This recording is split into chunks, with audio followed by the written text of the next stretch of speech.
Hello बच्चों, आज हम लोग एक नया चैप्टर स्टार्ट कर रहे हैं जिसका नाम है उपभोक्ता संरक्षण। ठीक है ना। उपभोक्ता संरक्षण क्या होता है, ठीक ना। इसका नाम ही है उपभोक्ता संरक्षण। आओ इसके अर्थ को देखते हैं। उपभोक्ता संरक्षण व्यापारी तथा उत्पादक द्वारा उपभोक्ता के हित के विरुद्ध की जाने वाली व्यापारिक कार्रवाई के विरुद्ध उपभोक्ता को सुरक्षा प्रदान करना।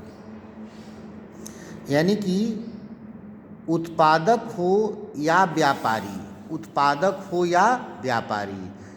अगर वो उपभोक्ता को किसी प्रकार का क्षति पहुंचाता है तो उसके विरुद्ध उपभोक्ता संरक्षण अधिनियम कार्रवाई करता है। ठीक ना। यानी कि उत्पादक के संदर्भ में हम देखेंगे कि अगर उत्पादक कोई मिलावटी सामान, कोई गलत सामान, कोई स्वास्थ्य को हानि पहुंचाने वाला सामान बनाकर उपभोक्ता को बेचता है तो उसके विरुद्ध ये संरक्षण अधिनियम कार्रवाई करता है। व्यापारी गलत ऐड करके, गलत रेट करके अगर कोई उपभोक्ता को सामान बेचता है तो इसके विरुद्ध वो कार्रवाई का, ठीक ना, भागीदार होगा। मतलब उस पर कार्रवाई की जा रही। कौन करेगा? उपभोक्ता संरक्षण अधिनियम। उपभोक्ता संरक्षण अधिनियम यानी कि उपभोक्ता संरक्षण अधिनियम एक ऐसा अधिनियम है जो उपभोक्ता को अपने सामान, खरीदे गए सामान पर उसको समुचित सुरक्षा देता है। यानी कि अगर गलत सामान रहेगा तो प्रोड्यूसर को, ठीक ना, को सजा दी जाएगी। ठीक है। और व्यापारी यदि गलत तरीके से बेच रहा है, गलत रेट पे बेच रहा है, गलत पैसा ले रहा है, ठीक ना, तो उसके विरुद्ध उपभोक्ता संरक्षण अधिनियम कार्रवाई करता है। ठीक है। आते हैं, देखते हैं उपभोक्ता। दूसरा एक तो उपभोक्ता संरक्षण से अभिप्राय उपभोक्ता को आधारभूत अधिकारों और उनके हित की समुचित सुरक्षा प्रदान करना और उन्हें शोषण से मुक्ति दिलाना। यानी कि कोई अगर प्रोड्यूसर या व्यापारी अगर उपभोक्ता का किसी प्रकार का शोषण कर रहा है तो उसे ये अधिनियम मुक्ति भी ले लाता है, कार्रवाई भी करता है। ठीक ना।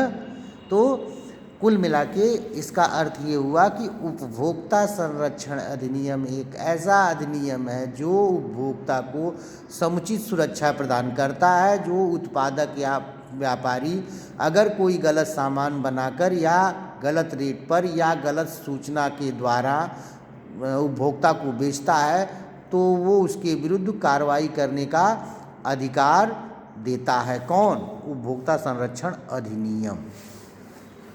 ठीक है। आते हैं, आगे चलते हैं। उपभोक्ता संरक्षण की विशेषताएं जो निम्न हैं। पहला, उचित सुरक्षा। उपभोक्ता को अधिनियम यह बताता है कि जब हम कभी दोषयुक्त वस्तुएं या अनुचित व्यवहार करते हैं तब उपभोक्ता अधिनियम उपभोक्ता को ये सुरक्षा प्रदान करता है। ठीक ना। यानी कि जब कोई व्यापारी हमको सामान गलत बेचेगा या गलत बनाकर बेचेगा या स्वास्थ्य को हानि पहुंचाने वाला बेचेगा तो ये हमको उचित सुरक्षा देगा।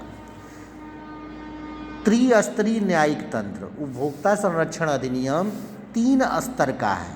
उपभोक्ता संरक्षण अधिनियम, ठीक ना, 3 स्तरीय तंत्र प्रदान करता है। पहला जिला स्तर यानी कि जिला फोरम।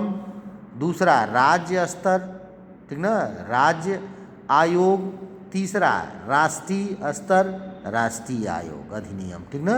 ये तीनों, ठीक ना, उपभोक्ता के लिए 3 स्तरीय न्यायिक तंत्र प्रदान करता है। यानी कि जिला स्तर पे, राज्य स्तर पे और केंद्रीय स्तर पे, ठीक ना, राष्ट्रीय स्तर पे। ठीक है। क्षतिपूरक प्राकृतिक। उपभोक्ता संरक्षण अधिनियम के अंतर्गत उपभोक्ता को सुरक्षा हेतु अनेक व्यवहार प्रदान किए गए हैं। ये प्रावधान उपभोक्ता को अपने क्षति को प्राप्त करता है। उपभोक्ता इस प्रावधान के अंतर्गत अपनी क्षति को क्या करता है? प्राप्त करता है। यानी कि जो क्षति हुआ होगा उसके विरुद्ध उसको क्षतिपूरक चाहिए। यानी कि अगर गलत सामान बेचे हैं, गलत रेट पे बेचे हैं, गलत बनाकर, तो उसकी क्षति भी उसको देना पड़ेगा। यानी किसको? उत्पादक और व्यापारी को। निश्चित समय में निवारण। उपभोक्ता संरक्षण अधिनियम इस चीज़ का एक निश्चित समय में निवारण भी करता है। यानी कि उपभोक्ता संरक्षण अधिनियम के अंतर्गत उपभोक्ता एवं निर्माता के मध्य उत्पन्न विवादों का निपटारा निश्चित समय के अंतर्गत किया जाता है, इसमें लेट नहीं किया जाता है। यानी कि एक टाइम पीरियड में ही इसका, ठीक ना, इसका निपटारा कर दिया जाता है। ठीक है, यानी कि निश्चित समय में निवारण। ठीक है। विस्तृत क्षेत्र, यह अधिनियम निजी एवं सार्वजनिक एवं सहकारी क्षेत्रों द्वारा उपलब्ध की जाने वाली सभी वस्तुओं एवं सेवाओं पर लागू होता है। जब तक कि केंद्रीय सरकार इन्हें मुक्त न करे तब तक लागू होगा, जब तक केंद्रीय सरकार इस पे छूट न प्रदान करे। यानी कि केंद्रीय सरकार जब तक इस अधिनियम में ये चीज़ इंक्लूड रहेगा तो वह सुरक्षा कस्टमर को देना ही पड़ेगा। यानी कि इसका क्षेत्र बड़ा ब्रॉड है, थोड़ा नहीं है। ठीक ना। आशा है कि बेटा वीडियो समझ में आएगी तो कमेंट जरूर करना। Thank you.